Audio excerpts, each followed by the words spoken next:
Hey everyone, Mike here, and just another little update on the battery-powered motor setup that we're looking at doing. So here is my three-phase induction motor and the motor controller. We'll be coming into this with 96 volts, and we'll come out to here that'll feed the motor. The motor has right now just a pulley on it, or a on the shaft. We'll take this off. There's a set screw in there, and we have a 3-belt pulley that'll drive the 1 5/8. So I'll show you what the factory motor has. Factory motor has this pulley right here, and so basically this pulley looks like it's attached with the alternator pulley. And I'll be abandoning the alternator with my setup. I'll either have a single battery that charges for my my controls. Again, this is a LT40 Super, so this is my drive motor forward and back, and this is my drive motor up and down. Both of those need significant power, as well as my control panel has all the relays and solenoids inside the control panel to operate everything. So this will operate on its own 12-volt battery, and then the hydraulics will be on a separate 12-volt battery.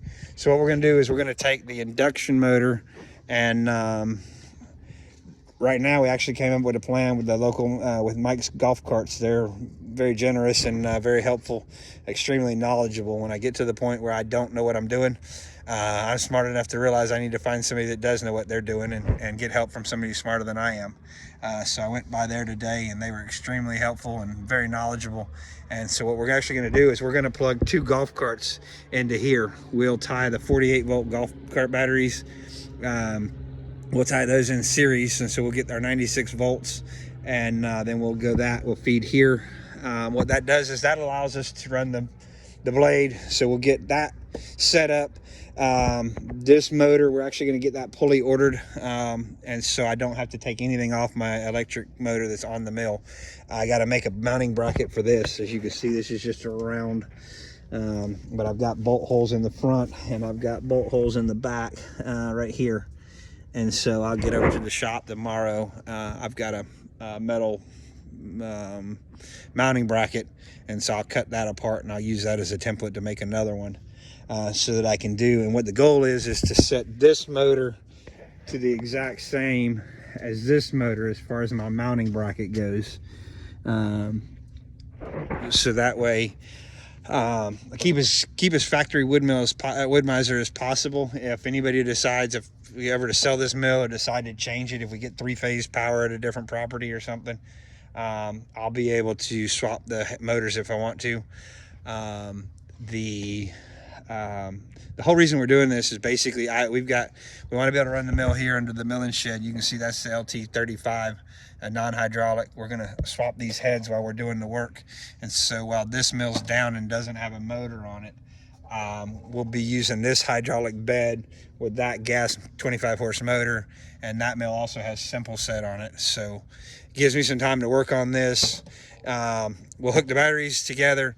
My motor controller, one of the big things that they tell me is this motor controller is torque based, and so it uses a throttle, and when you give it throttle, it gives power. The more throttle you give it, the more power it gives, but the speed varies based on how much you're giving it. When you let off the throttle, all the power cuts off.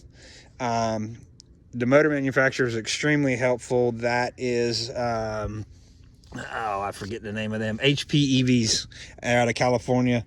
Again, that's HPEVs. They build motors for golf carts, for Volkswagens, pretty much any kind of electronic vehicle conversions that you want. They have motors. This motor here is capable of about 80 something horsepower. It's rated at 15 continuous, but you can have bursts depending on how long and how much load. You can have bursts of power that are a lot more, up to, like I said, like about 80-85 horsepower. So anyways, I called them yesterday. This motor is set up for torque control, throttle. For the application that we're doing, that doesn't work. What we need is a speed control. This motor needs to be running at 3650 is what the other one's running at. I'm actually going to change the pulley just a little bit and go with a slightly smaller pulley so that I can spin the motor a little faster, more up into its torque range. And but I'm going to have a variable speed. I'm going to have a potentiometer on the motor controls and the wiring so that I can vary the motor speed and vary the blade speed. Woodmizer smaller mills run about 2,000. The cut speed is about 2,000 less than the bigger LT40s, and this motor has more than enough power to be equivalent of either of those motors. So by being able to change the blade speed, we're hoping that that may help some with pitch build up, depending on the kind of logs and the quality logs we're cutting. So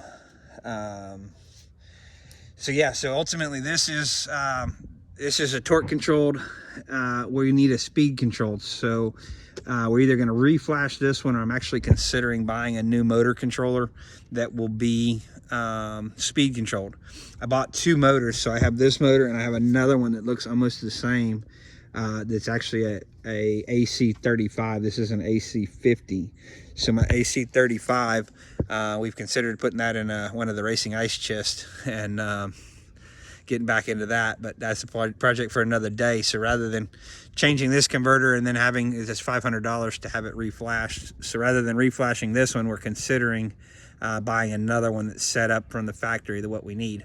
They run about $1,500, but for what they do, that's well worth it. And then you can get a hand controller and some other stuff that we want.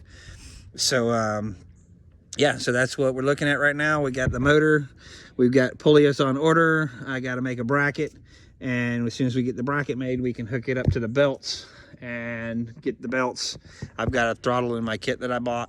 What we're thinking we're going to do is we're going to operate with this motor controller to try and cut our first log, and just use the throttle and see how that works. It's definitely not a permanent solution, but it'll allow us to see what kind of amp draw we're doing. And maybe that we need the controller upgraded, or maybe that we don't need as big of a controller as what this motor is currently set up with. Like I said, it's capable of 86 horsepower. We don't need anywhere close. Our factory motor is only 25. So it may be that we can optimize, and when you're doing something like this and you're looking at powering completely off of electric, off of a battery, anywhere you can optimize the power is going to save on battery costs later on. And so we can drop down to 72 volts if we needed to. I really like the 96 because of the ability to run two 48 volt packs, which are golf carts.